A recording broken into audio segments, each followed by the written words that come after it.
Hi people, I'm Sky. And this is Circle. You are watching Psyche और आज हम video बना रहे हैं the books you should read to get out of reading slump. जैसे कभी कभी होता है ना कि मतलब मन नहीं करता बुक उठाने का और मतलब रोज ही होता है मेरा.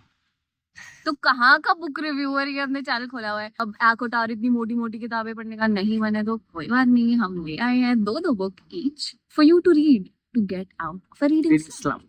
आज वीडियो बन रही है पार्क में, बाय द वे. हाँ, वी टच ग्रास.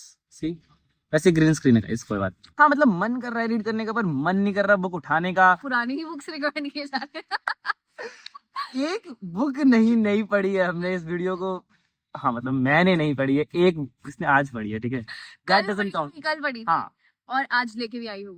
ओके. तो The first book is Steal Like an Artist. As it goes, it's a non-fiction book and it's an amazing book if you are into any creative field. मैं तो कहता हूँ creative field, आजकल तो हर field ही अपने आप में creative है यार. आपको कुछ ना कुछ नया ढूंढ के लाना होता है, कुछ इनोवेटिव आइडिया प्रेजेंट करने होते हैं अपनी फील्ड में, तो उसके लिए Steal Like an Artist amazing है. Talks about getting out of procrastination, है ना, क्रिएटिव ब्लॉक से बाहर निकलना सिखाता है. एंड सबसे बेस्ट, क्योंकि बुक का टाइटल है steal like an artist, it teaches you how to imagine art in itself. कुछ भी क्रिएटिविटी को आप इमेजिन कैसे करते हैं. Great quote from the book is nothing is original. ठीक है, everything worth saying has already been said, but because not everybody was present to hear it, you have to say it again and in your own way. It's an amazing book. Plus छोटी सी पतली सी book है और बहुत जल्दी आप जो पढ़ सकते हो उसे. बहुत बड़े बड़े फॉन्ट में बहुत छोटी सी बुक विद अमेजिंग डायग्राम्स के साथ लिखी हुई है. Beautiful. Austin Kleon, love him. Trilogy का पार्ट है, फर्स्ट बुक थी उसकी ट्रिलॉजी की, स्टील लाइक एन आर्टिस्ट. मेरी बारी. मैं आपको सजेस्ट करना चाहूंगी एक ऐसी book. It's a very bittersweet, प्यारी प्यारी story, coming of age type of novel. तो it's a mango shaped space by Wendy Mass. अब इसमें क्या होता है, एक 13 साल की लड़की होती है और उसे होता है सिनेस्थीसिया. तो सिनेस्थीसिया में क्या होता है, आपको कलर्स दिखाई देते हैं, colours and shapes when you here certain things और यू नो डू मैथ इसके केस में है. तो स्कूल में शी फील्स वियर्ड कि हाँ I am so weird, I see all these things. उसकी क्लास में भी ढंग से नहीं हो पाती मैथ्स बिकॉज उससे तो कलर शेप्स दिखाई दे रही हैं, कलरफुल, जबकि मैथ्स ट्रायंगल का क्वेश्चन सॉल्व करने में उसे स्क्वायर दिखाई दे रहा है. ठीक है, ऐसा होता है. उसको लगता है कि मैं कितनी अजीब हूँ. अपने पेरेंट्स को बताती है, फिर उसके पेरेंट्स से डॉक्टर्स पे ले जाते हैं.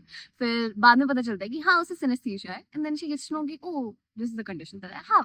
बाद में वो अपनी कम्युनिटी को ढूंढती है, उसकी तरह के लोग जिनको भी सिनेस्थीसिया है. उसे एक लड़का मिलता है छोटा सा एडम, जिसको ये कंडीशन है. उसको थोड़ी सिनेस्थीसिया है, बस थोड़ी अलग तरीके का है. अभी आप खुद पढ़ लेना, मैं स्पॉयलर्स किसी को नहीं दूंगी. तो ऐसा होता है. और उसके बाद उसकी एक बिल्ली होती है, उसका नाम मैंगो होता है बिकॉज जब भी वो बिल्ली म्याऊ करती थी उसे मैंगो के कलर के सोल्स दिखाई देते थे, तो इससे उसने उसका नाम मैंगो रखा होता है. अब दुखद बात यह है कि मैंगो पड़ जाती है बीमार. बस आप स्पॉइलर के उसमें जा रहे हैं हम.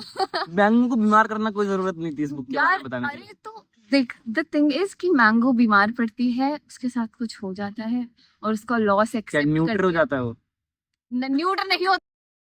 सब बता दिया भाई, अब तो ज्यादा ही हो गया. थोड़ा स्पॉइलर चलता है. पता है, ये सुन के मैं तो पढ़ लेती यार, बिल्ली दिखाई देगी इस बुक के अंदर तो मैं पढ़ ही लेती. इसलिए वो अपनी वॉल पे एक मैंगो शेप्ड स्पेस ड्रॉ करती है अपनी बिल्ली के लिए और यही बुक का नाम है. It's a very sweet book और 240 पेजेस की है तो नॉट अ बिग डील. मेरी बुक नहीं है इतनी बड़ी, पता है, वो 100 पेजेस के अंदर है प्लस बैकग्राउंड्स, तो मतलब 60 पेज की बुक होगी. इतने पेजेस तो भाई ABCD की किताब में भी होते हैं और इलस्ट्रेशंस उसमें भी होती है. A फॉर अनार, ठीक है. तो वही ना पढ़ ले फिर. Second book is Little Prince. It's a fiction book. Very small book. Very sweet book. It is about happiness. छोटा सा एक प्रिंस होता है अपने किसी प्लैनेट का और उसे धोखा मिलता है तो अपना प्लैनेट छोड़ देता है और वो धरती पे आ जाता है. और धरती पे अच्छे लोग और बुरे लोगों के बीच में फर्क करने के लिए वो एक सवाल तैयार करता है. ठीक है, वो सवाल का जो जैसे जवाब देगा उस हिसाब से वो जज करता है कि इस इंसान से मुझे बात करनी चाहिए या नहीं करनी चाहिए. That book is such a beautiful book. जब अगर आप बड़े होते जा रहे हो लाइफ में, आपको लगता है कि यार मैं ना मतलब कहीं ना कहीं हमारी चाइल्डहुड जो है, हमारा बचपन हमसे छूटता जा रहा है. That book will let you get back to your childhood. बचपन में हम कितने लाइवली थे, कितने क्रिएटिव थे, बिकॉज वो लिटिल प्रिंस ना आप हो.